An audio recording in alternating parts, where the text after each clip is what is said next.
Doctor Yunus স্যারের বিশেষ সহকারী হলেন কে এই ছেলে, এবং শেখ হাসিনার মতো ক্ষমতাসীন নেত্রীকে পদত্যাগ করিয়ে দেশ ছাড়তে বাধ্য করার পিছনে কার হাত রয়েছে?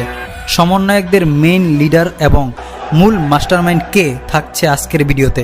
চলুন শুরু করা যাক। শেখ হাসিনা জানতো আন্দোলনে নাহিদ, আসিফ, সার্জিস ও হাসনাতকে একজন পর্দার আড়াল থেকে নিয়ন্ত্রণ করছে। তাই হাসিনার নির্দেশে ডিজিএফআই ও এনএসআই এর মতো গোয়েন্দারাও তাকে তন্ন তন্ন করে খুঁজেছে, কিন্তু তাকে ট্রেস তো দূরের কথা, নামটাও জানতে পারেনি। প্রতিদিন বাসা পরিবর্তন করে থাকতে হয়েছে।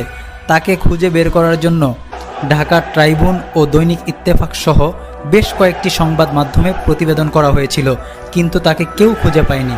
এই একজন ব্যক্তি পর্দার আড়ালে থেকে নির্ধারণ করতেন কখন কি করতে হবে, যেমন blockade, complete shutdown, march to Dhaka, এমন সমস্ত প্ল্যান তারই রূপরেখা।